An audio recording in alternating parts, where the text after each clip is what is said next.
Hey, welcome everyone to our second live for the webcast. Ilias, how are you doing? Hey, wonderful, wonderful. It was a long weekend, but the vibe is here, the energy is up, et je suis content de te revoir, Valentin. Moi aussi, Ilias. So tell me, what kept us busy in the last few days? A lot of things. That's one of the impressive things about our ecosystem is that confinement or no confinement, it's always popping, and a lot of things are happening. So many that we cannot unfortunately go through all of them, but we're going to do a recap afterwards and put that in our document, the shared document as well. So yeah, we're trying this new weekend format and seeing how Mhm. people Cool. will like to see this check-in over a weekend. We're not sure yet, and like as we said last week, we're still exploring, and we would love the feedback of the community. So if you have any questions or comments or any preference, whether with the content or the time or the day when you would like to have the check-in, as we call it, on our Montreal startups community, feel free to comment below.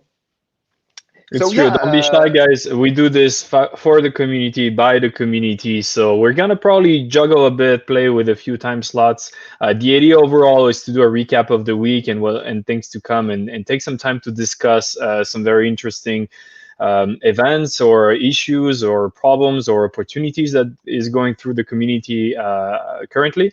And actually, let's jump right into it. So speaking of that week, that was a pretty busy week. Let's go to look at the magic of editing, the highlights section. Isn't that great? So Ilias, tell me what happened in the last few days. Let's say in the last exact 7 days since we spoke. of course. So as many of us have seen, there is this huge economical impact that we're all living, and the governments at different levels have been working very hard to find solutions to prevent the hit that COVID-19 had on the economy, on entrepreneurs, among others. We have our friends, Bonjour Startup Montréal, the main, who are doing some check-ins every week, checking with what's going on in the ecosystem.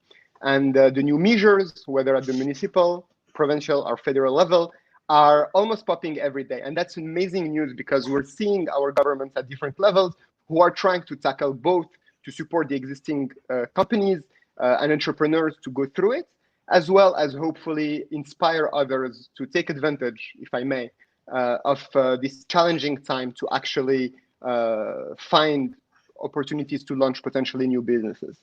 Now, that being said, we have seen a couple measures that were trying to help companies, businesses, etc. But few of them actually really targeted the startups. So this week we have seen the announcement from Justin Trudeau and Navdeep Bains on a $250 million package for entrepreneurs. And if you go on our, yeah, you have the article here live.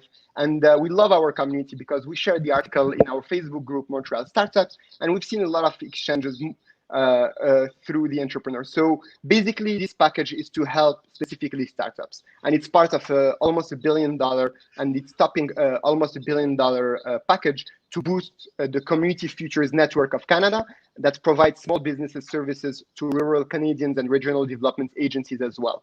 Now, that $250 million is really a pandemic support for the startups, technology sector exactly. And it will be done through the Industrial Research Assistance Program, IRAP in English, le PARI en français. Et on sait, et d'ailleurs dans notre groupe, et on invite évidemment tous les gens qui écoutent ça à aller voir le groupe pour rejoindre la discussion.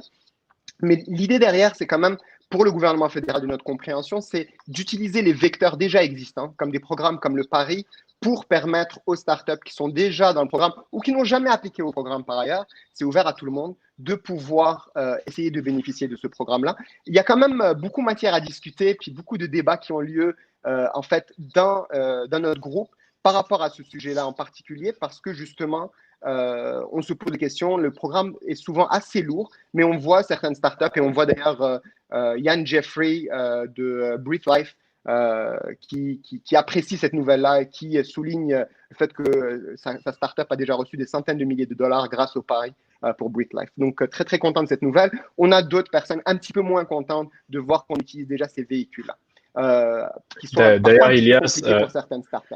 on est live, donc l'avantage de la plateforme qu'on utilise en ce moment, c'est si vous écrivez des commentaires, si on va les voir. En fait, on peut même les présenter et lancer la discussion dans ce format de webcast. Donc, c'est vrai que c'est du financement pardon, que la communauté attendait depuis longtemps. Il y en a qui sont contents, il y en a qui sont moins contents. La réalité, tout le monde est très différente et je pense que la seule manière d'avoir un bon aperçu, c'est de poser la question à la communauté parce que tout le monde a une réalité différente. Et c'est vraiment facile de lancer un programme en ayant un type d'entrepreneur en tête, mais c'est très varié le nombre d'entrepreneurs qu'on a. Donc, n'hésitez pas à partager avec nous comment vous avez trouvé, quelle est votre impression de tous ces programmes de financement, dont celui dont Ilias vient de parler, dans les commentaires. C'est le bon moment d'en parler, en fait. Exactement, exactement. Donc là, c'est pour ce programme-là en particulier. Maintenant, il y a d'autres nouvelles, évidemment. Donc, il y a quelques semaines, évidemment, comme vous le savez tous et toutes, ces enjeux-là ont fait en sorte que beaucoup d'événements d'envergure internationale, comme ceux de nos amis de Startup Fest, se sont vus malheureusement devoir réviser un petit peu ce qu'ils allaient livrer en 2020.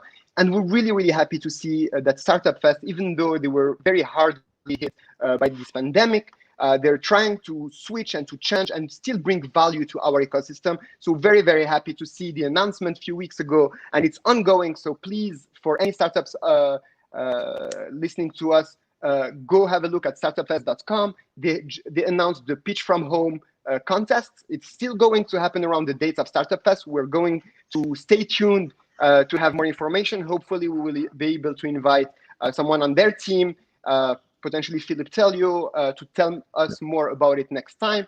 But it would be wonderful to have as many startups as possible to apply, and who knows, win one of the hundreds of thousands of dollars in prizes that they're going to offer. And we love to see this kind of like adjustments, adaptation through those challenging times, and still work hard to bring value to our ecosystem. Yeah, so again, you can have a look at startupfest.com. And check the announcement there. Yeah, go ahead, Valentin.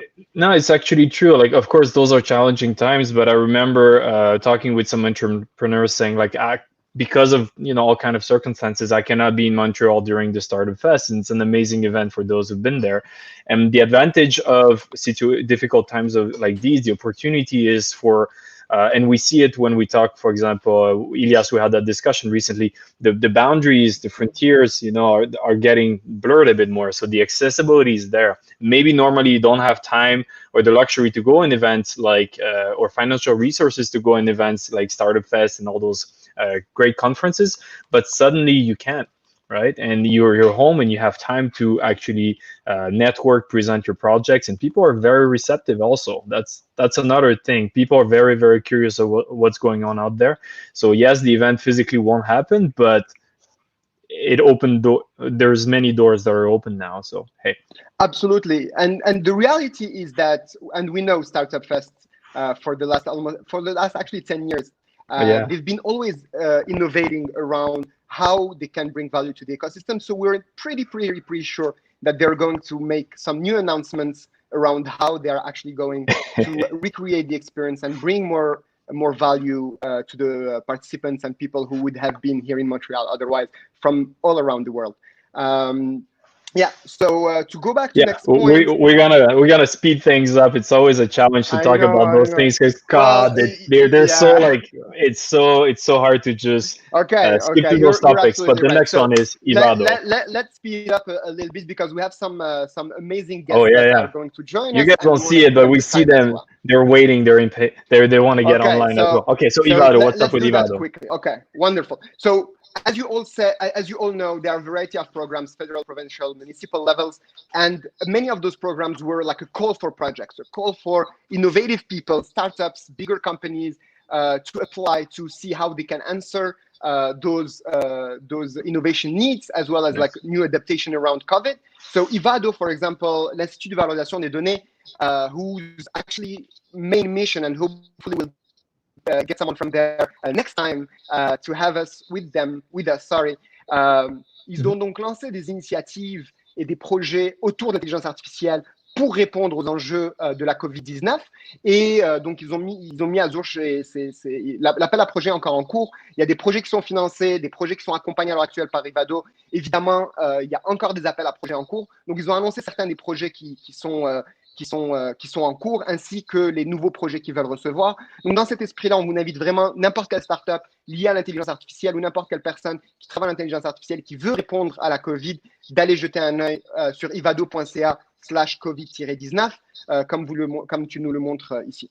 La deuxième, l'autre highlight, on va dire, de cette semaine-là, c'est Elevate. À ne pas confondre avec la conférence Elevate, c'est E2LE Elevate. Donc, c'est dédié aux femmes entrepreneurs. Et donc, tu sais, Valentin, à quel point, avec Montréal, on travaille très, très fort pour avoir une belle diversité, tant dans nos membres, dans notre équipe, que dans les événements qu'on organise, ainsi que dans notre communauté. C'est pas tout le temps facile dans l'écosystème tech, malheureusement, mais on travaille tous fort pour ça. Et donc, très, très content de voir nos amis de Yes Montréal pousser cette initiative-là. Et si je me trompe pas, elle est pan-canadienne, qui veut supporter davantage les entrepreneurs femmes et en leur offrant un soutien et un programme plus adapté. C'est un programme assez léger, donc on invite vraiment toutes les startups menées par des femmes. Je pense qu'il faut que la moitié au moins des gens sur le conseil d'administration de la startup soient des femmes pour pouvoir y participer. Il y a 2 séances d'information, donc il y en a eu une cette semaine, il va y en avoir une si je ne me trompe pas la semaine prochaine. On pourra demander à notre ami Georges de nous donner plus d'informations pour le prochain et le lien d'inscription pour la prochaine séance d'information qu'on pourrait partager aussi. Donc, oui, il y a plus de 200 000 $ en prix, là, vas-y. honnêtement, c'est génial. Oui. Bah écoute, who can say no to cash? 20 000, pardon, j'ai dit 20 000, 200 000. 20 000 en prix. Écoutez, c'est une fantastique opportunité. Ilias, est-ce qu'on avait un autre highlight qu'on voulait discuter ou on saute? Écoute, oui, on en a oublié un qui nous a gardé occupés, le hackathon. Exactement, mais je pense qu'on va pas mal sauter dans le deep dive dans quelques secondes. Et effectivement, un des gros highlights de cette semaine-là, c'est évidemment le hackathon Together versus Virus. As we all know, we all came together throughout Canada, coast to coast to coast, from Quebec, British Columbia, and all around Ontario and all around Canada to recruit more than 500 participants. Actually, we're like about 600 people who registered now with the mentors, coaches, almost like 187 or 89 mentors and coaches, experts. And over the weekend, we're able to get access to some frontline healthcare workers to work with us and give us their expertise to bring those citizens to actually develop innovative solutions to tackle COVID. Over the weekend, people have worked overnight. Like, I don't know if you can see, but my face is horrible because of that. Mais on a tous travaillé très, très fort, tant les participants que les coachs, les mentors. On a vu des gens à travers le monde. Vraiment, l'initiative a été née en Suisse et en Allemagne. À la base, on est supporté par le consulat suisse et allemand par ailleurs. Donc, un gros merci pour eux, ainsi que Théus et d'autres joueurs qui nous supportent dans cette démarche-là et qui nous donnent des prix. Donc, un gros merci pour ça aussi. Et il y a de très, très belles idées. Je ne vais pas rentrer trop dans les détails là-dedans, parce qu'on va rentrer dans le deep dive dans pas longtemps, mais juste 2 ou 3 idées.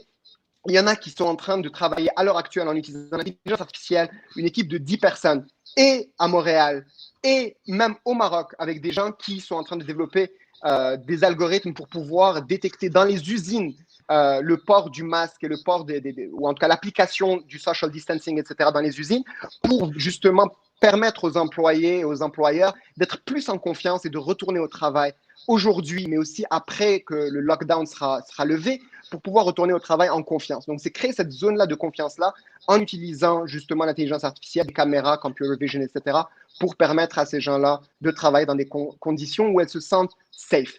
D'un autre côté, on va avoir justement une invitée de marque à ce niveau-là, c'est l'usage justement pour le support psychologique des frontline workers, healthcare workers, etc.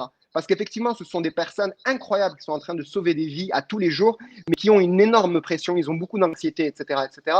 Et il faut qu'on puisse, nous aussi, leur offrir un support psychologique, mais aussi un support moral. On le voit par toutes les manifestations, on applaudit à 7 heures du soir, on les remercie, etc., etc. On voit des petits cadeaux qui se donnent à droite à gauche, mais comment capitaliser là-dessus, sur cette générosité de tous nos concitoyens et concitoyens, pour leur permettre on va dire, de maximiser cet effort collectif pour soutenir nos employés de première ligne qui sont en train de supporter notre communauté, qui sont en train de sauver des vies réellement. Je ne vais pas en parler davantage. La deadline aujourd'hui de soumission, c'est à 6 heures. On va avoir une closing ceremony as well. Il y a vraiment beaucoup de projets. Je pense qu'il y en a une quarantaine finalement qui vont passer la ligne d'arrivée. Probablement un petit peu moins qui vont soumettre parce qu'il y a toujours un stress lié à ça. Mais on a hâte de voir les résultats de tous ces projets-là.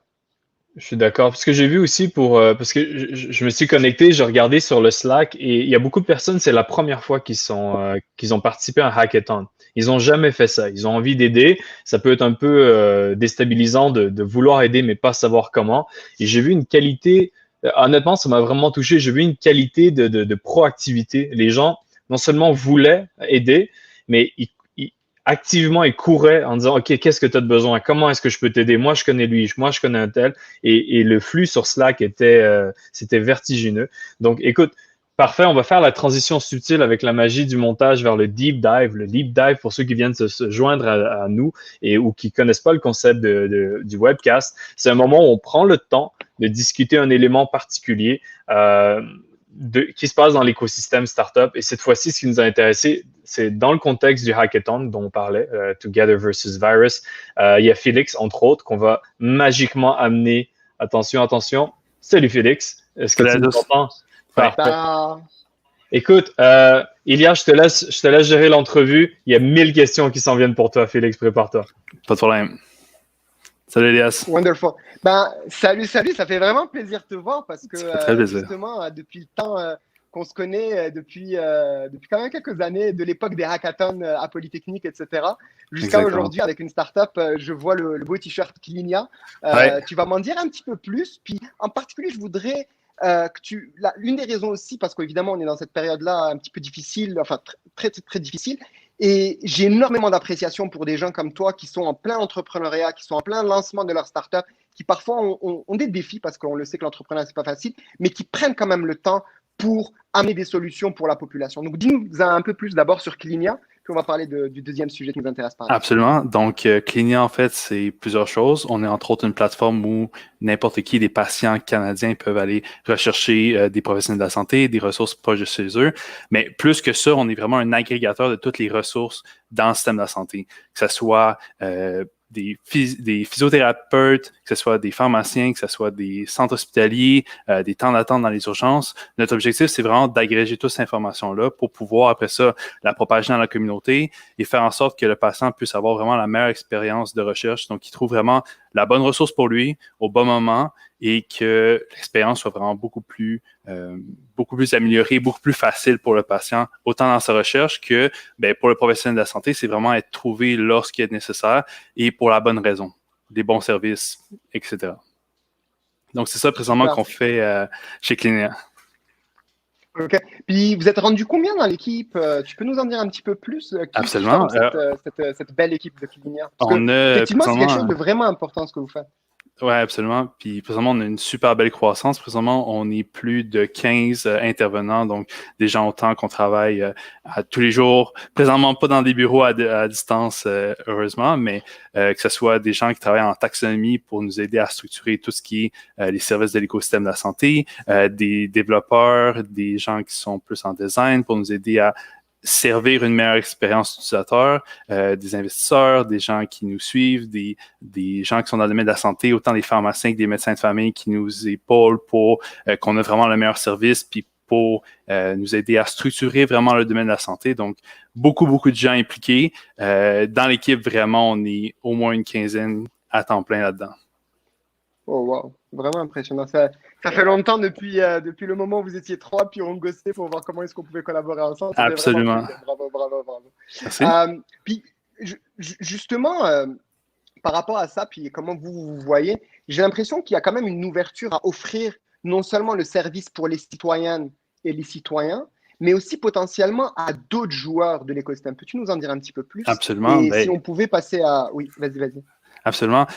Absolument, les patients québécois et canadiens sont une cible parfaite, mais notre objectif comme compagnie, c'est vraiment d'offrir la meilleure recherche, d'aller vraiment être capable de servir vraiment le plus de gens. Et on passe autant par des partenaires en télémédecine, on parle de dialogue pour vraiment livrer l'expérience aux patients à travers l'écosystème qui sont familiers. Donc, on parle ici de chronométrique, on parle de dialogue, on parle des joueurs pan-canadiens vraiment dans plusieurs sphères, autant en prise de rendez-vous en ligne qu'en télémédecine. Donc, c'est vraiment être capable de livrer l'expérience par ces partenaires-là parce qu'eux aussi veulent offrir la meilleure expérience à leurs utilisateurs. Exact. Puis justement, vas-y, pardon, Valentin. Je pense qu'il se remute. Ah, voilà, pardon. Ah, ok. Ça arrive. Donc, j'ai une question en fait, parce que là, tu parlais de business to business pour servir des clients comme dialogue, etc.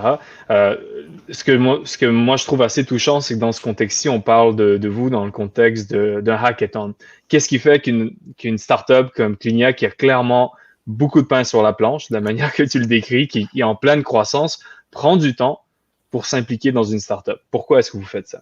Absolument. Ben, c'est une vraiment startup dans un hackathon. Vas-y. C'est au cœur de notre mission, non seulement être capable d'offrir des outils à la communauté pour qu'ils puissent, eux, servir le plus le public, mais notre mission, c'est vraiment d'agréger toutes les ressources. Puis on a vu que dans le cadre du COVID, une chose qui n'était pas disponible, c'est une façon de centraliser toutes les ressources disponibles, autant pour le diagnostic, les lignes pour rediriger les patients. Ça n'existait pas. Tu pouvais aller sur un site gouvernemental, tu avais une partie de la réponse, un site provincial, tu avais une autre partie de la réponse. Il n'y avait personne vraiment qui agrégeait toute cette information-là pour le patient pan-canadien, puis même mondialement, ça n'existe pas encore. Oh, wow. Fait que nous, on s'est dit, ben, c'est notre expertise de faire l'agrégation, d'être capable de structurer de façon vraiment linéaire ces données-là, autant d'être capable de décrire des services, des ordres d'ouverture, la façon de consulter, le type de patient, parce qu'on ne sait pas, mais il y a des lignes seulement pour les enfants, des lignes pour les adultes. On parle de certaines lignes, il faut prendre rendez-vous avant. Même chose pour les cliniques. Donc, être capable de structurer toute cette information-là, c'est quelque chose que nous, on travaille à chaque jour. Puis on se disait, quelle belle opportunité de livrer ça à la communauté pour qu'eux puissent l'ajouter à leurs outils déjà existants, être capable de créer des outils pour mettre de l'avant ces données-là, peut-être même aider le gouvernement pour qu'eux mettent de l'avant ce type d'outils-là ou utilisent notre plateforme pour propager l'information juste. Donc, c'est vraiment ça notre optique dans le cas du COVID. Toute notre équipe s'est mobilisée. On a passé plusieurs jours à essayer de structurer cette information-là, de bâtir un API de recherche, de faire en sorte que l'information soit mise à jour à chaque jour, puis de vraiment propager ça à la communauté. Puis c'est vraiment notre premier lancement de cette API complètement gratuite qu'on laisse à la communauté présentement. Et ce qui est quand même vraiment impressionnant, c'est que vous l'avez lancé hier, si je ne m'abuse. Absolument. Et que vous l'avez mis à la disposition. Vous l'avez mis à la disposition justement de tous les participantes et les participants du hackathon, qui ont effectivement découvert cette API-là et cette capacité à offrir justement des services aux citoyens et citoyennes au niveau clinique, etc. Et il y en a qui ont commencé à l'utiliser. C'est sûr qu'il ne va pas y avoir un déploiement comme ça. Mais il y en a qui commencent à rentrer dans la documentation. Il y a un lien pour la documentation, on va le partager aussi, pour que d'autres personnes de notre écosystème puissent l'utiliser. Mais dans le cadre du hackathon, qu'est-ce que vous voudriez voir qui ressortent après ce hackathon-là, idéalement, dans cette étape-là, par exemple? On veut vraiment que les gens l'utilisent pour offrir vraiment les services à la communauté.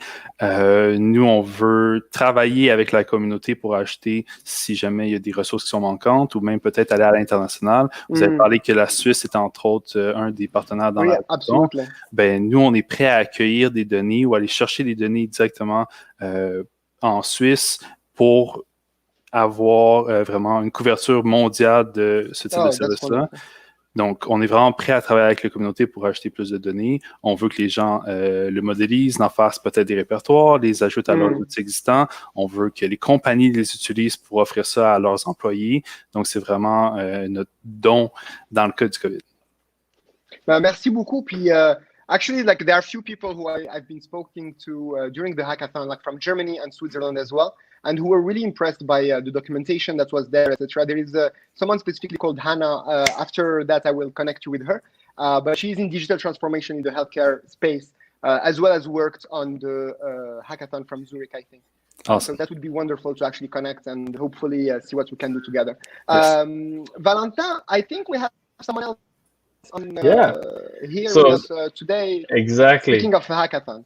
Perfect. So actually, our goal was to look at people helping in the hackathon. Actually, let's face it, everybody's helping in the hackathon, but also people as participant who come up with crazy ideas and like actually take that help in order to create, product, something that can be useful. And oh, look, hi Hi, Simran, how are you hi doing? everyone. I'm good. Good. So can you take just a few seconds to present the project and how long have you been working on that project? For sure. So we are trying to tackle a really big problem. So we're trying to focus on trauma in healthcare. So this is something that has been there, but because of COVID, the situations have been accentuating. The healthcare workers, they're already going through so much, and that's why we wanted to tackle this. But we're focusing more on healthcare workers. So right now we are focusing more on creating allyship-based platforms to create more allies for healthcare workers to support them at this time, because a lot of us we do want to support, but some of us we don't know how to. So we're providing them all the necessary awareness, the education, the resources to make them ready to how to support them. So that's one of the things that we have been working on. And the strange thing is, we are a group of 6 people. We have been working from past 48 hours. I haven't slept the whole Okay, wait, night. wait, wait. So is that a new team? Because the way you present it, it seems like we understand exactly what we're doing. So it's a new team, or it's not a new it's team. it's a totally new team. I Oh, didn't nice. meet those people, and we are from 3 different time zones. We have people from Okay. Brazil, we have people from West Coast, and then I'm from Toronto. So yeah. Ah, that's really great. So you guys met exclusively through this hackathon together versus virus. How long it took you to kind of figure out this idea? Because the way you present it, of course, we're getting close to the Mhm. end of the hackathon. How long it took you guys to figure out this idea?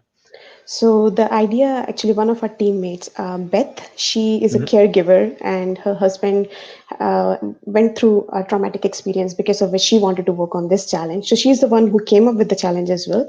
And similar to that, we have another teammate who is a former healthcare professional. So we saw the challenge, and all of us, six of us, we resonated with it, and that's how we found the challenge.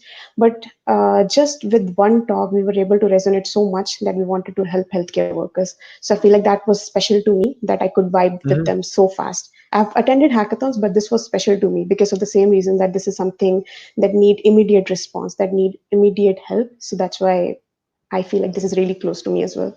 So it's because it's true. There's a lot of hackathons going on, and this one I was also very impressed by how quickly the community mobilized. But not just that, but the intensity. How was it in terms of? Let me bring Ilias on the floor too. Ilias, how many teams you said were there? There are about 40 teams that registered, Wow. about 500 people, 40 teams, but we are expecting, I would say, okay, like it's interesting because like it's in about 38 minutes that people have to submit. So Simran is with us. Thank you so much, by the way, for taking the time, even though you have to submit in 35 minutes. But I would assume that between 20 to maybe between 20 and 30 teams will actually end up submitting, because not everybody ends up being as confident as Simran to submit and That's take time out amazing. And for. Sim, thank you a lot for your time, and we wish you luck definitely for that contest. It's really great to that you took time to explain kind of the process, because for a lot of people, hackathons Yeah. is like, well, I'm not an expert. Well, you're definitely an expert on something, or you knew in something, and you can bring a fresh perspective. And trust me, the last thing you want is a team of only, let's say, engineers in one specific field try to come up with a Absolutely. solution. It will be way too specific for it. And going back to what Felix talked about, so there's this new API, and I'm curious of how you guys came up with an idea, and of course you kind of start looking into different options. Like, is it doable? I would like to bring Felix on board here. Hey, Felix. Did you have the time to or the opportunity to discuss with Simran, and how did that discussion? Uh, Absolutely. First of all, her team did a really great job nice. trying to tackle really a big problem. So that was really nice. And yes, she did a really good job. Her approach was to give more of a health care and a mental health solution for all the caregivers. So that's really a good job, because oftentimes, yes, goodies are good, and having lights is good, but like you need really hard support in those kinds of situations. So good job for that. Thank you. Yeah, I definitely agree with this thing because I feel like there's a lot of support that we try to see in the terms of patients, but the one who is giving care, they need support as well. And at this moment, they need the support the most. So that's why we wanted to start from there. Mhm. So I'm curious about that. How do you use, so realistically within the time of a hackathon, going through a whole API and all, it's complicated. But is Mhm. it, if we talk about the future of that? So and the question is kind of for both Felix and Simran, what is the next step from both of you guys in each Mhm. of your projects? I will start with Simran. So you have this idea, you see there's ways of actually doing it. What's the next step for you guys besides the deadline in 38 minutes that Ilias talked about? We do have a long-term goal. So one of the long-term goal is to create trauma-competent workplaces. So, and I talked to Felix about it as well, and I was actually researching about his API too before we talked on that. And one of the things that he's working is to create mental health care resources as well. And our platform and our whole project is also to provide all these resources so that we can make the allies ready. So I feel like his resources API is really, really useful for us in the future as well, even though we weren't able to implement it in 48 hours. But I feel like this will be something that we really want to do as part of our platform too. That's really, really nice. And Felix, how are things going on your side? What's the Yeah. next step? Next steps, like we said with Ilias, is to incorporate all across the world. So internationally, having more data set and having more people just to use it. If it's something that the community want, we'll just provide it freely for the time being, and it will be always free for these types of resources. And like Simran said, is well, if there's a need elsewhere, like in mental health, well, we can work with these types of companies and these type of project to offer something that is more focused on these issues, because our goal is really to aggregate all the resources in healthcare. So Mhm. if there's a specific need, well, we have the team behind to search, to aggregate, and to offer with the search API those types of resources. So world domination plan by helping, but obviously it's the wrong answer because the proper answer is your next step is to help Simran in the integration of the API. Absolutely. I think you should solely focus on that as a business case. Thank you guys for both of you, Ilias as well. Do you have any last question, Ilias, before we let them, work on their projects? No, absolutely. I think we should let them go. One of the important portion that Felix and Simran just said is to work beyond the hackathon, to collaborate True. together.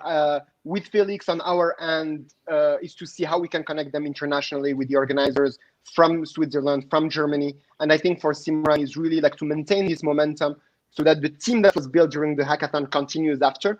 And this is a call for everybody in the ecosystem, the support ecosystem, is to say we had 500 participants. We have about 25 to 40 teams who are going. I know that there are a bunch of incubators, accélérateurs, etc. out there in our support ecosystem. Et je les invite toutes et tous ces incubateurs, accélérateurs, à jeter un œil à ces projets-là. On va partager le lien de DevPost. Jeter un œil là-dessus parce que des équipes comme celle de Simran, et il y en a au moins, de ce que moi j'ai vu, parce que malheureusement, je n'ai pas pu voir toutes les équipes, mais il y en a au moins 4 ou 5 que j'ai remarqué qui ont des équipes très solides, qui peuvent aller de l'avant. Et si on veut effectivement que ce Covid-là, au-delà du malheur quelque part que ça a amené, mais aussi de le voir comme une opportunité pour lancer de nouvelles entrepreneuses et de nouveaux entrepreneurs, de nouvelles startups qui peuvent aller de l'avant, tirons parti des ressources qu'on a ici au Québec, mais à travers le Canada, pour supporter ces entrepreneurs et aller de l'avant. Beaucoup d'entre nous, dans l'écosystème de support, sommes en mode en ligne aujourd'hui. Et donc, c'est vraiment à travers le Québec et à travers le Canada qu'on peut commencer à trouver des projets pertinents qui sont dans notre domaine d'expertise. Donc, c'est vraiment un appel à tous les incubateurs accélérateurs. On va discuter un petit peu aussi avec tout ce qui est le mouvement des accélérateurs et incubateurs d'innovation du Québec pour voir qu'est-ce qui peut concrètement être fait pour justement accompagner ces projets-là et les pousser à être plus soutenables et les pousser à les supporter pour que justement on puisse avoir des bonnes nouvelles comme celle de Clinia et Felix qui nous dit qu'en un an et demi, ils sont passés de 3 personnes à 15. Mais il faut continuer à les soutenir, il faut garder ce momentum-là et il faut voir justement au-delà de ce qui se passe à l'écran, concrètement, c'est quoi les besoins de quelqu'un comme Félix ou de Simran pour pouvoir les accompagner dans cette démarche-là et en assurer le succès. Parce que le Covid, c'est un malheur, c'est quelque chose de dramatique qui est en train de se passer à travers le monde, mais c'est aussi concrètement parlant une opportunité quelque part pour développer des innovations qui répondent aujourd'hui à Covid, mais qui aussi préparent notre pays à être plus prêt pour de nouveaux enjeux et aussi s'adapter à la nouvelle réalité post-Covid qui va se passer.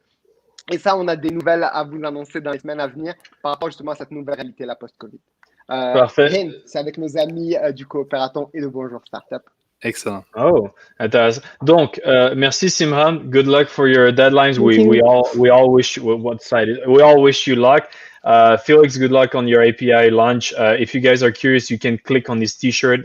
It will send you. No, that's not how it works. You have to manually type. Not there Clinia. yet. Not there yet. Bunch of lazy people. Like, wait, I can click on names and it works. Not yet. That's from the future. We're still in there. So thank you guys. I'll just gently remove you from this discussion. Take care and see you later. Ciao, ciao, ciao. Thank Merci you. beaucoup. Thank you so much. Thanks for your time. Good luck. So, See you in a bit, Ilias. Simran. Okay, we got carried away. We asked a lot of questions. Sorry for you guys if it was a bit long here, but then we go next. The next week is coming up. We got excited by everything that happened this week, but we'll quickly punch through the next week section. That's where we discuss the things and events that are coming up. And if you want to register somewhere and things like that, listen up because there's a lot of interesting things going up. Ilias, fire away. Yeah, absolutely. So I'll try to be brief here. I know people knowing me, it's a little bit harder than I hope. But more seriously, yeah, there are a bunch of things going on. And I think the best way to actually get all the information you want is to go on montrealnewtech.com/calendar, montrealnewtech.com/calendar, or join the Facebook group to get more information about what's happening in the ecosystem week over week. You can register to the newsletter as well to get all the calendar information, or just ping Andy Manel on Facebook or LinkedIn. True, and we in the description we'll edit it at the end of the cast. We'll edit the description and we'll add all the links so you can just like click up. So, I see something here. Yeah. Research money. What is that? Coping with COVID. Yeah, exactly. So among those events, like one and foremost, I don't know if everybody is familiar with NextGen. So NextGen is okay. So that's research money. So say. Do you want me to skip on the? Okay, go ahead. Just go a little bit down. Go down. Okay. I see what you mean. Scroll a bit. That's perfect. as far as I can. Yeah, perfect. Perfect. I don't like it's just on my cell phone, so I don't see much. But so NextGen is a supercluster. There are a bunch of superclusters in Canada. They were founded 2 or 3 years ago by the federal government.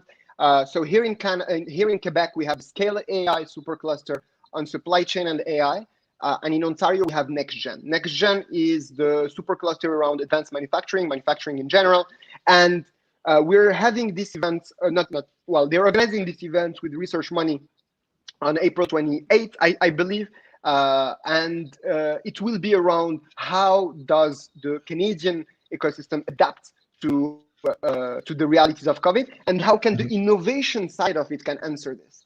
And on the manufacturing and supply chain and all those structures that we take kind of like from the industry ages, for most citizens, I would say, we assume that there's not that much innovation, but actually there is a huge amount of innovation, and COVID is a huge opportunity around that to develop solutions in this field. And as we said earlier about Ivado and the call for project, it's the same thing in that regard. So there is this big call for project, both at Scale AI and NextGen. So for next webinar, it will be an explanation of what are those call for projects, who can apply for it. So that's basically a call for anyone involved in advanced manufacturing, as well, or manufacturing in general, as well as any startup that has some component that can be adapted to that. So a simple example, I have a friend of mine who's living actually in Victoriaville, and he works on AI, very, very advanced stuff, and he works with manufacturers across Quebec. So this is the kind of person who I would definitely share this event with, and I would invite him to attend. So if you know anyone who's actually either involved in the field of manufacturing or advanced manufacturing, as well as potentially something that is connects and that can be used in the case of in the field of manufacturing, go check this event. Again, like the link will be down. Il y a aussi, quand on parle d'innovation en général, évidemment dans le cadre de Covid, mais en général, dans le domaine de la santé, il y a énormément de choses qui se passent là-dedans. Donc, il y a l'événement de Inno Bleu avec le quartier de l'innovation, de l'idéation et de solutions à la COVID-19 dans le cadre du domaine de la santé. Donc, ça, c'est un événement qui va avoir lieu le lundi 20 avril, donc c'est demain, de 13h à 14h30. Donc, on invite les gens justement à y jeter un œil et voir justement dans le cadre de cette ville intelligence-là qu'on veut développer, ou cette vie intelligente quelque part, aller voir justement le contenu à ce niveau-là. Il y a autre chose, je pense, avec nos amis de Printemps numérique qu'on aime vraiment beaucoup. Je ne sais pas si on a l'ami Mehdi Ben Boubacar qui nous écoute, mais on aime beaucoup ce que le Printemps numérique fait. Et évidemment, le Printemps numérique a dû aussi s'adapter à cette réalité-là covidienne, on va dire, et donc arranger toute leur programmation qui, à la base d'ailleurs, en mai, ça s'en venait, il y avait Montréal Connect qui a été repoussé à l'automne, puis on a vraiment hâte de voir ce que ça va donner, mais il y a leur programmation plus générale, on va dire, qui s'y est adaptée aussi. Donc, Val, tu veux nous en dire un petit peu plus? Oui, écoutez, en fait, Intersection, pour ceux qui connaissaient, c'est une série de conférences. Et où il y a aussi, gardez en tête, normalement, il y a tout le printemps numérique qui s'en vient. Donc, nous, on est contents, ça se réchauffe un peu, mais c'est en lien avec l'écosystème tech qui se réchauffe un peu avec cette série d'événements assez intenses. Et si vous avez besoin de votre fixe de ce genre de thématique, je regarde un peu les dates. Le 21 avril, ça va être Isabelle Lopez, qui est en fait de My Smile Journey.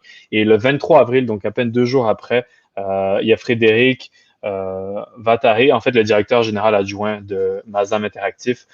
Donc, jetez un coup d'œil tout simplement sur le site web. Encore une fois, on va mettre tous les liens dans la description. Mais c'est vraiment des événements intéressants avec des experts qui sont là pour discuter. Et ça se passe à raison de 2 par semaine, c'est quand même pas mal. Ouais.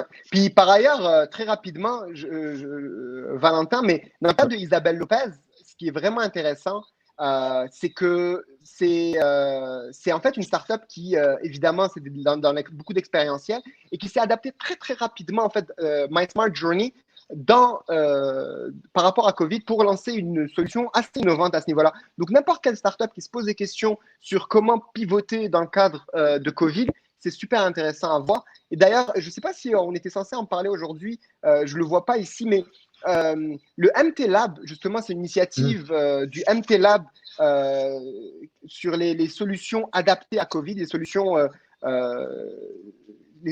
qui répondent aux besoins par rapport à Covid, qui ont mis en place un annuaire qui s'appelle le catalogue des solutions immédiates dans le cadre de Covid. Et justement, Isabelle Lopez avec My Smart Journey y est. Et il y a à peu près une vingtaine ou une trentaine de startups à l'heure actuelle, justement des startups de NextAI, du Santec et d'autres incubateurs, accélérateurs à travers le Québec. Donc, le lien, c'est mtlab.ca/catalogue-covid-19.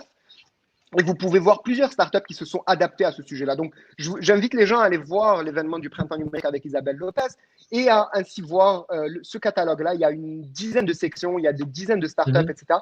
Très intéressant à explorer. J'aurais aimé avoir le temps de mettre le lien, mais il est bien fait, il est visuel. Donc, on le mettra dans les show notes à la fin. Et parlant de fin, le dernier élément de la section. Et le nom des moindres. Le nom des moindres. Exact. Vas-y. Exact. Ben, en fait, très rapidement, effectivement, ben, là, on sort, nous, de notre hackathon. La deadline est dans quelques minutes maintenant pour que les gens soumettent leurs propositions. Mais ça ne s'arrête pas là. Puis pour les gens qui veulent vraiment répondre à Covid, nos amis de Startup Weekend, puis hat tip à notre chère Mirella Pirlea, avec qui on collabore, qui aide à l'organiser ici au Québec. Donc, il y a effectivement un Startup Weekend global. Il y a des dizaines de startups qui vont avoir lieu à travers le monde, mais en particulier au Canada. Ça va être le week-end prochain. Donc, c'est le Techstars Global Startup Weekend COVID-19 online here in Canada. So, it's the first online startup weekend. So, I'm sure like they will have few challenges, but the work with Mirella and others, I'm sure they're going to do an amazing startup weekend. It's free to register as well. So, we definitely invite anyone who wants to explore entrepreneurship path and to do so during the startup weekend as well. So, the registration is free again. And if you have any question, maybe ping Mirella in our Facebook group, Montreal Startups. And that's a good case because this event, as you said, is Canada-wide, right? I see here it's in partnership with Google for Startups as well from Techstars. But basically, the interesting part is when you work on a startup in, let's say, Montreal's ecosystem, after a while, normally you get curious about what's going on. And what we see is people, if they have time and money and resources, they're lucky and they can go to Toronto. But the ecosystem in Vancouver is booming. It's pretty big. And with events like that, as we talked initially, they're opening up. So if you want to see what's going on Canada-wide, it's free. Like, you're really running low excuses. 100%, Valentin. And I think one of the aspects, I'm sure like you are experiencing this as well, is adapting to this kind of new reality of working online, collaborating online, ideating online, splitting tasks, etc., etc. And those startup weekends or hackathons, etc., are an amazing opportunity to learn, even beyond being an entrepreneur, which we hope that many of us will be able to achieve. It's also to learn, to collaborate, and to be ready. You know, we talk a lot about transferable skills. Trust me, COVID will teach us and we will impose on us to collaborate online in a better way. And Startup Weekend or Hackathon or whatnot are an amazing opportunity to learn that in a sandbox over a weekend with the intensity of Startup Weekend. And they have like amazing people who are organizing it. And just hat tip to everyone, honestly, who are dedicating their time and efforts.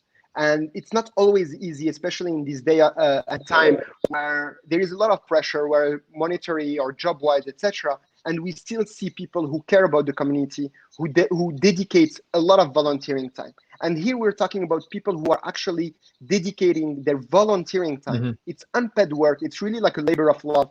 And we have a lot of people who are actually doing it over the weekend. Of course, hat tip to Rita Baker, who's always been here for our startups and our ecosystem here, but also all the organizers. And like, you can go on their website and you can just like, even like just take a moment to say thank you for organizing it, because we all know, and we are running a hackathon right now, and it takes time and effort, mm-hmm. and we are all like dedicated to that. But it's amazing to see so many people dedicated to that as well. So take a moment to say thanks to them, because they are contributing to this ecosystem as well, and hopefully making it stronger after COVID. Definitely, I agree with everything you just said. But sadly, we're running out of time, and we're trying to keep those things short. This one got ridiculously long, but thank you guys for listening up. There's a lot of events. It's easy to get carried away. We still play with the formula, but we'll put all the links. I'm pretty sure you got curious about a few things here and there. We'll put all the links in the show notes, so you'll see a document with all the things we talked about, and with the link of where you can actually register, get more information and all. Definitely, there's not a shortage of events if you want to learn more about or get involved in the startup ecosystem at your level, whatever that level might be. So, Ilias, that's it for my time. I will assume, I'm just zooming out and like dramatically. Yeah, no, it's all good. Thank you so much for doing that, Valentin. I'm leaving as well. I'm getting out. I'm hearing he's cutting out. He's cutting out. Last minute mentorship. I have to go. But jokes aside, good job, and see you next week, I guess. Is that like a weekly thing now? Yeah, well, it seems to. As long as people keep listening, we'll be there. See ya next week then. So I'm out. Ciao. Ciao, Ilias. He's running out saving.